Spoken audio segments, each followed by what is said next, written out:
Bonjour à tous, dans cette vidéo nous allons corriger le DS du 17 octobre 2025. Vous aviez un premier exercice ici, je vais corriger que ce premier exercice dont je vous ai mis l'énoncé ici. Euh, donc euh, vous aviez dans cet exercice plein de petits exos, de sous-exos ici, avec la première question qui était un exercice du DS précédent, un deuxième qui était un élément de cours, un troisième qui était aussi quasiment un élément de cours avec la recherche d'un barycentre, un quatrième très très proche de choses qu'on avait déjà faites, ceci qui était proche d'un élément de cours avec une équation, avec une récurrence, ça on l'avait fait presque à l'identique, et ici c'était un élément de cours. Donc effectivement des choses très très classiques. Euh, donc euh, dans la question 1, je ne la corrige pas parce que j'ai déjà fait en vidéo. Je vais corriger directement la question 2 dont on a l'énoncé ici. Voilà. Donc ici, on a un premier vecteur U qui est de coordonnées 1, moins 2. Je vais les recopier. Hop. Donc dans un premier temps, on nous demandait de justifier que la famille B' constituée des vecteurs U et V était bien une base du plan vectoriel. Donc pour cela, le plus simple, c'est le déterminant. Alors c'est sûr qu'ici, on pouvait simplement dire qu'il n'était pas collinaire, mais euh, là, ce que l'on va voir comme technique avec le déterminant, ça montre directement que c'est une base. Voilà, il n'y a pas d'autre argument à utiliser avec le déterminant. Donc pour calculer le déterminant dans la base B, on fait le produit en croix, hein, donc 1 fois 1, moins 2 fois 2. On tombe sur 5, qui est différent de 0. Donc B', la famille B', hein, puisque c'est B' qui est une base, c'est pas U et V, hein, c'est la famille B' constituée des vecteurs U et V, est une base du plan vectoriel. Ensuite, dans la question B, on vous demandait de déterminer les coordonnées de W dans, dans la base B', sachant qu'on avait les coordonnées de B dans la base W dans la base B'. On voulait les coordonnées dans la base B. Donc ici, si on a les coordonnées dans la base B', on sait qu'on obtient une fois U, moins une fois U plus V. Les coordonnées de U dans la base B sont 1, moins 2, on remplace, et les coordonnées de W, 2, 1. Donc on finit le calcul et on tombe sur moins 1 plus 2, 1, et plus 2 plus 1, 3 dans la base B. Voilà pour cette première question assez simple, hein. Ensuite, question petit c. On avait cette fois un vecteur alpha dans la base B cette fois, et on voulait exprimer alpha dans la base B'. Alors pour cela, il faut partir des informations qu'on a sur U et V. U et V, c'était une fois I moins 2 fois J, et W et V, 2 fois I moins une fois J, plus une fois J. Je vais faire des combinaisons linéaires de lignes pour supprimer. Ici, d'abord, dans un premier temps, les J. Donc, je vais faire L1 plus 2L2. Comme ça, je vais obtenir moins 2J plus 2J, donc plus de J. Et ensuite, pour supprimer les I, je ferai la combinaison de lignes, 2 fois la première ligne, moins une fois la seconde. Et j'obtiens donc ici U plus 2V égale 5i, puisqu'ici j'obtiendrai 1 plus 4i. Et pour j, j'obtiendrai donc ici 2u moins v égale moins 5j, ce qui me permet d'exprimer i et j en fonction de u et v. Il sera donc égal à 1 cinquième de u plus de v, et j 1 cinquième de moins 2u plus V. Voilà. Alors maintenant, pour déterminer alpha, tout simplement, je remplace I et J par leurs coordonnées dans la base, euh, UV. Donc 1, moins 2, 1, 2, 1, ceci, ça me fait 1 cinquième, pardon, 1 cinquième de 1, 2, 1 cinquième de 1 pour U et 2 pour V, et ici, plus 1 cinquième de moins 2, 1. Au final, j'obtiens moins 1 cinquième, pardon, de moins 1 ici, et 3 ici. Voilà. Et n'oubliez pas de préciser, bien sûr, que c'est dans la base B', ici. Voilà pour cette question 2. Nous allons maintenant passer à la question 3. Alors pour la question 3 relative au barycentre, vous aviez ici comme énoncé, dans l'énoncé vous aviez 3 points avec leurs coordonnées, comme précisé, comme visible ici, et vous aviez à déterminer les coordonnées du point E associé au système barycentrique A2B1C1. Donc on utilisera directement la formule OE égale 1 sur la somme des coefficients. Donc ici 2 plus 1 plus 1, facteur 2, O, 2OA, pardon, plus OB, plus OC. On applique maintenant, on se ramène aux coordonnées. Donc OA, ce sont les coordonnées du point A, puisque le point O est de coordonnées 0, 0. Donc OA, c'est 0, 2. OB, 1, 2. Et OC, 2, 6. On fait le calcul. Donc 0 plus 1 plus 2, donc 3. Et ici, 4 plus 2 plus 6, 12.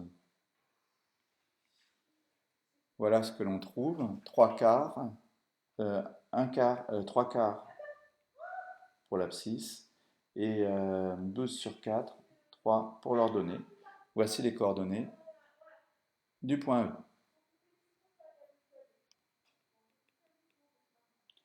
Ensuite, alors pour la question petit b, f va être associé au système barycentrique alpha, bêta, gamma. Donc nous avons la même formule, hein, OF égale 1 sur alpha plus bêta plus gamma, facteur de alpha OA plus bêta OB plus gamma OC. Ici, je remplace avec les coordonnées de chacun des vecteurs et j'obtiens que OF égale, donc toujours 1 sur alpha plus bêta plus gamma et alpha plus 2 gamma ici, puisque 0 alpha plus bêta plus 2 gamma, et en bas 2 alpha plus 2 bêta plus 6 gamma. Et ceci doit être égal à moins 2, moins 1, puisqu'ici on voit que les coordonnées du point F sont moins 2, moins 1 dans l'énoncé ci-dessus. Alors maintenant, on obtient donc un système.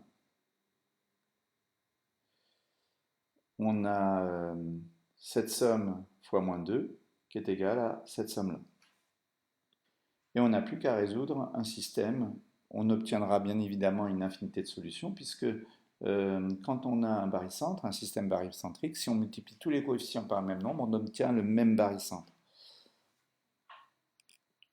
Donc ce que je vais faire, c'est que dans ce système, je vais tout passer à gauche et je vais obtenir ici 2 alpha moins 2 bêta, donc plus 2 bêta, plus 3 bêta. Et ici, moins 2 plus, donc ça fera plus 4 gamma. Pour la deuxième ligne, 3 alpha, plus 3 bêta, plus 7 gamma, égale à 0. Nous verrons quand nous ferons le chapitre sur les systèmes linéaires qu'ici, nous avons forcément ici 3 variables et 2 équations. Donc on trouve effectivement une infinité de solutions, comme précisé précédemment. Et qu'ensuite, cette infinité de solutions, on va devoir l'exprimer en fonction d'un des 3 paramètres, alpha, bêta ou gamma. Et ensuite, on choisira une valeur particulière pour le gamma qui donnera des coefficients les plus agréables possibles pour le point F. Alors je peux déjà supprimer les bêtas en faisant simplement L1 moins L2. Et pour supprimer les alphas, il suffit que je fasse 3L1 moins 2L2. Cela me permet d'obtenir L1 moins L2 moins alpha moins 3 gamma égale à 0. Et ici, en faisant 3 fois celle-ci moins 2 fois celle-là, j'obtiens 9 moins 6, donc plus 3 bêta. Et ici, 12 moins 14 moins 2 gamma égale à 0. Je vais tout exprimer en fonction du paramètre gamma. J'obtiens alpha égale moins 3 gamma et bêta égale 2 tiers de gamma. Une valeur agréable pour gamma, c'est de choisir gamma égale 3. Et donc on obtient, si gamma égale 3, on obtient alpha égale moins 9 et bêta égale 2. On obtient donc F, barycentre.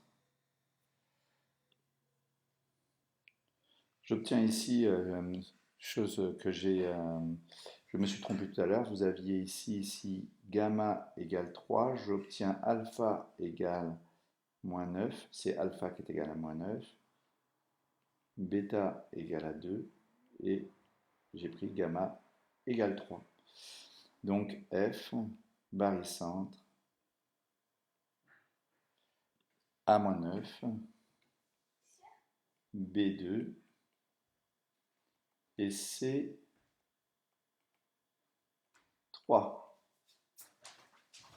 Donc pour cette quatrième question, nous avions une droite D passant par A et de vecteurs directeurs U de coordonnées 1, 1 et delta avec sa représentation paramétrique.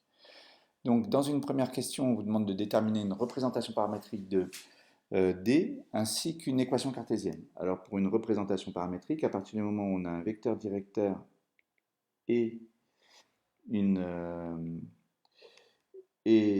un point, c'est très simple, il suffit de prendre les coefficients, pour les coefficients de t, les coordonnées du vecteur directeur. Alors je ne vais pas choisir le même paramètre parce que t c'est celui que j'ai pour delta, après on va avoir des conflits, donc je préfère prendre lambda. Donc j'ai une fois lambda et une fois lambda puisque j'ai 1 et 1 pour u. Ensuite, j'ajoute les coordonnées du point A et j'obtiens ici une représentation paramétrique de D. Pour obtenir ici je fais L1 moins L2, j'obtiens directement une équation cartésienne de D. Donc ici x moins y égale moins 1, ou tout simplement x moins y plus 1 égale à 0. Donc j'obtiens ici une équation cartésienne pour D. Alors maintenant, pour déterminer dans la deuxième question un point, un vecteur directeur de delta, delta est ici, donc un vecteur directeur de delta, je vais le noter V.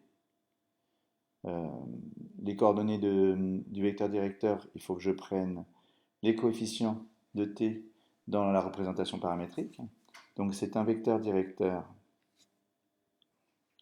Et sinon, pour avoir un point, il suffit de prendre ici 5, 0 et j'obtiens un point donc je vais noter B, appartenant à delta.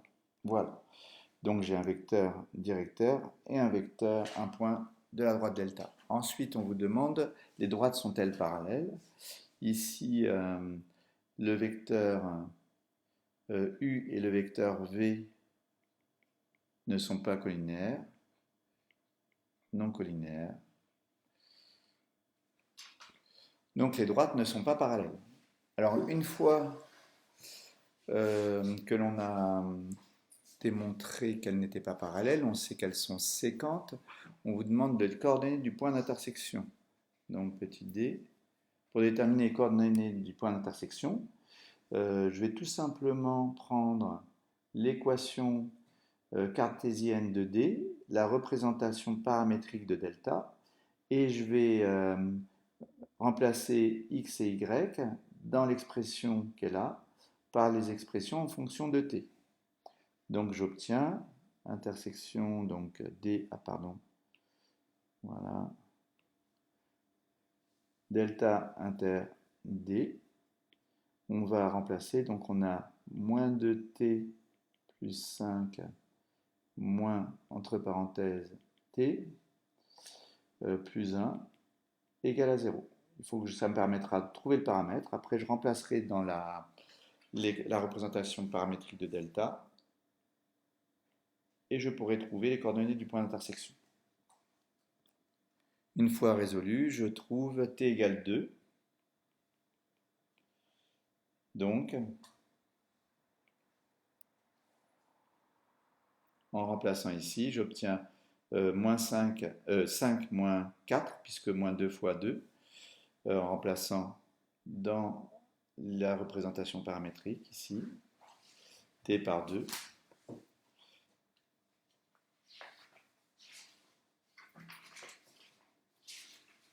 J'obtiens donc 1 et 2. Dans la question d'après, la question E, DM est une droite dont on a ici la représentation paramétrique. Et donc, on doit déterminer les droites DM parallèles à la droite D, dont on a un coefficient, un vecteur directeur.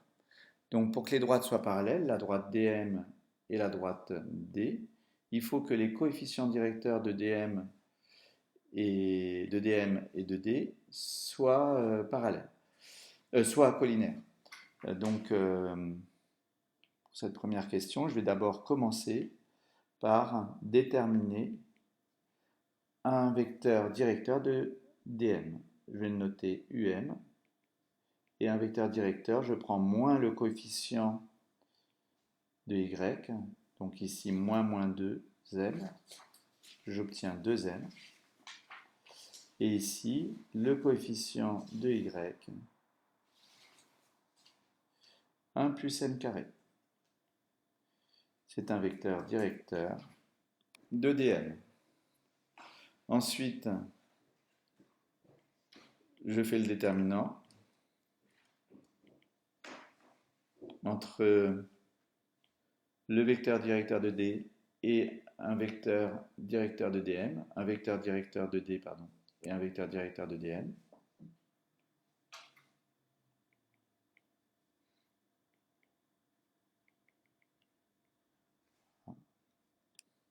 Donc le produit en croix. Là, je reconnais directement l'expression moins m-1 au carré. Si vous développez, vous retrouvez là-dessus. Sinon, il faut faire delta et trouver les deux racines. Et c'est égal à 0. Là, on trouverait un delta nul. Et on trouve deux racines, une seule racine, une racine double, qui est m égale moins 1.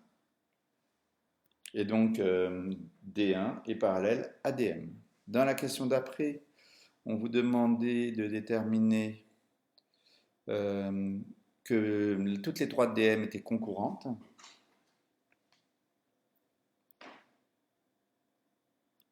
Donc pour montrer qu'elles sont concurrentes, je vais procéder comme on avait fait dans l'exercice PD. Je vais mettre ça sous forme d'un polynôme. Ici, je vais obtenir un polynôme de degré 2, puisque le coefficient de x sera, de m carré pardon, sera x, si je développe. Alors, je vais prendre un intermédiaire. Donc en développant, j'obtiens x plus m carré x. Ici, moins 2m y plus, pardon, moins m carré plus 2n moins 1 égale à 0. Et ensuite, je regroupe. Donc le coefficient de m carré, c'est x, m carré. Le coefficient de m, je vais obtenir moins 2y et 2. Donc 2 moins 2ym. Et la constante, j'obtiens moins 1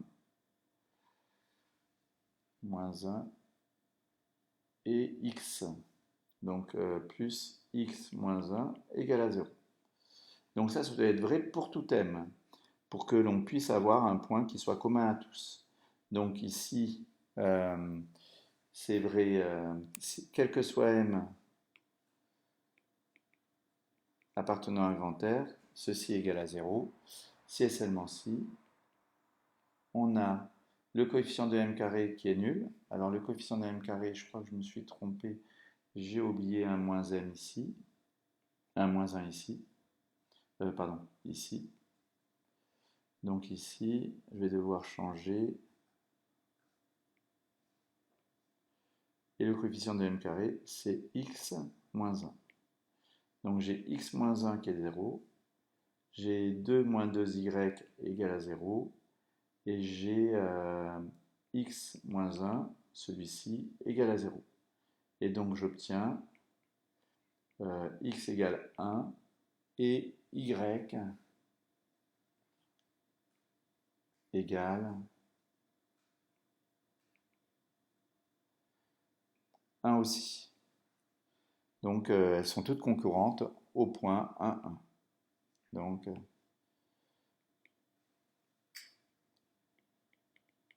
je peux l'écrire comme ça, appartient à M, quel que soit M appartenant à R. Donc ça signifie qu'elles sont concurrentes. Donc voici pour cette question 4. Voilà. Alors nous allons passer maintenant à la question 5, qui était une question classique de démonstration par récurrence avec une somme. Alors on devait montrer que la somme ici était égale à cette expression. Alors j'ai noté la somme suivante, Sn, pour plus de simplicité. Donc on doit calculer dans un premier temps S0. Donc S0 égale, c'est la somme de k égale 0 jusqu'à 0 de la même chose. On doit donc remplacer dans l'expression k par 0 et on obtient 0. Ensuite on doit faire pareil à droite, remplacer n par 0. Oui, j'ai dit k, mais c'est n. Vous avez dû voir. Voilà. Donc, ici, dans cette expression, on obtient un sixième fois 0, donc inutile d'écrire le reste, pour savoir que l'on obtient 0. Donc P0, vrai. Ensuite, pour l'hérédité, soit n appartenant à grand N, supposons Pn vrai, on doit calculer Sn plus 1, c'est la somme pour k égale 0 jusqu'à n plus 1 de 2k-5 fois k. Ici, c'est pareil que la somme de k égale 0 à n plus le terme en n plus 1. Donc, il faut remplacer dans cette expression k par n plus 1. Et on obtient,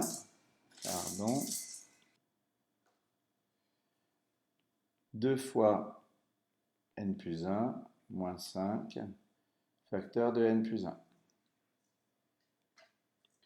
Mais avant d'essayer d'obtenir le résultat A au rang n plus 1, il serait intéressant de déterminer quelle est l'expression que l'on doit obtenir au rang n plus 1. Donc, on veut obtenir Sn plus 1 et il faut remplacer dans l'expression qui est là, n par n plus 1.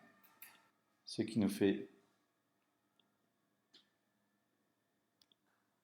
1 sixième de n plus 1, facteur de n plus 1 plus 1, n plus 2. Et ici, dans la dernière, ici on obtiendra, en remplaçant par n plus 1, 4 fois n plus 1 moins 13, donc 4n, plus 4 moins 13, donc moins 9.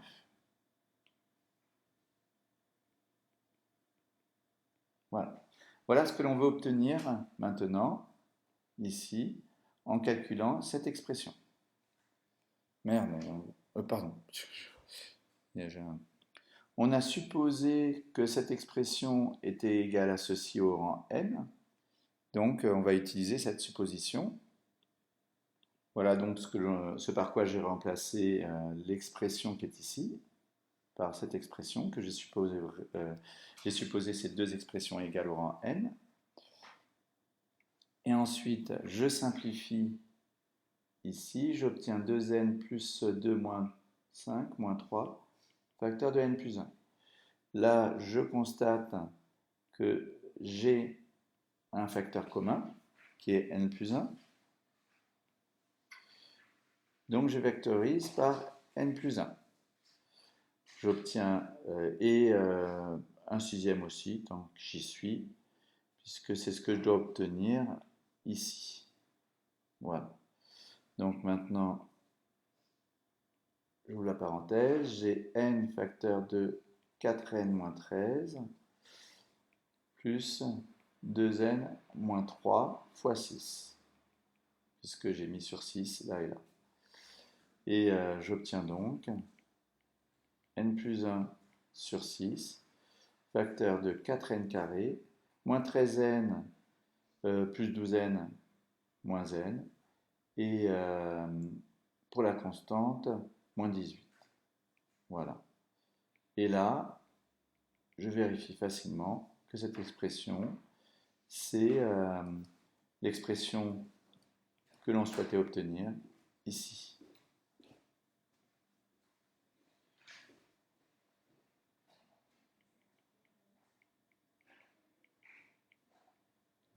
Effectivement, hein, quand je fais le développement de ceci, j'obtiens bien ceci. Donc, on a montré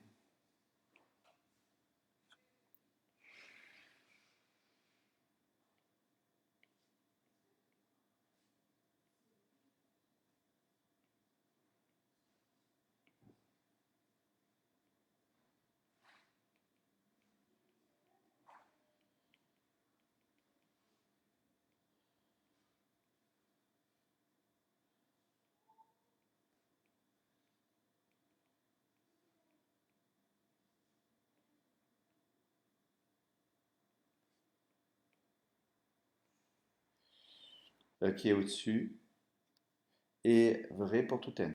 Voilà, je viens d'écrire la conclusion. Donc, on va pouvoir passer à la question 6, qui était des calculs.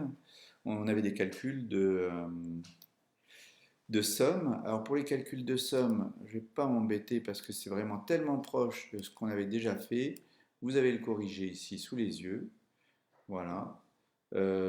J'ai oublié de mettre le petit c, donc je vais le corriger là en vidéo. Donc pour le petit c, on avait ceci à calculer. Or, ici, on obtient somme de k égale 0 jusqu'à n des k parmi n des moins 1 puissance k, moins le terme que je viens de rajouter en 0, c'est-à-dire 0 parmi n et moins 1 puissance 0. Voilà. Or, ici, si je complète d'un 1 fois n moins k, je ne change pas l'expression qui est ici. Ça ou ça, c'est la même chose. Donc, je n'ai pas changé la valeur. Donc, maintenant, j'obtiens cette somme qui est égale à 0 d'après la question précédente. Et ici, j'obtiens plus 1. Plus 1 ici. Donc, moins 1 au total. Alors maintenant, on va faire le petit d. Dans le petit d, on devait calculer cette somme. Donc là, il va falloir utiliser l'expression que l'on connaît des k parmi n. Donc ici, l'expression est celle-ci. On a fois 1 sur k plus 1. Or, le k factoriel k et le k plus 1 vont pouvoir se regrouper pour donner un 1 sur k plus 1 factoriel. Donc c'est ceci qui donne ceci. Alors ensuite, on obtient l'idée, est de faire apparaître un k plus 1 aussi là.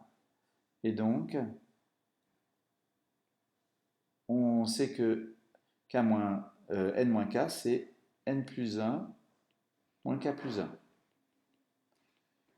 Voilà. Et au numérateur, le factoriel n, on peut faire en sorte de retrouver le n plus 1 pour reconnaître au total un coefficient binomial en posant n factoriel, c'est n plus 1 factoriel sur n plus 1, que je peux sortir parce que ne dépend pas du paramètre k. Voilà. Je reconnais maintenant ici un coefficient binomial qui n'est rien d'autre que k plus 1 parmi n plus 1.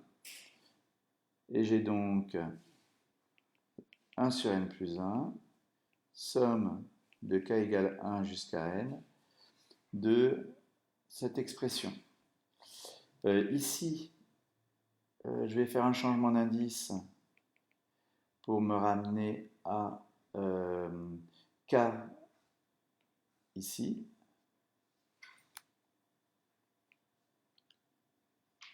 Donc mon k, lui, maintenant, pour k égale 1, j'obtiens 2 pour k plus 1, donc va varier de 2 à, et pour k égale n, j'obtiendrai n plus 1. Donc en remplaçant le k plus 1 par k. Voilà, c'est un changement d'indice. Et ceci, je peux aussi commencer à 0 et enlever les deux premiers termes. 0 parmi n plus 1 et 1 parmi n plus 1, puisque je viens de les rajouter ici.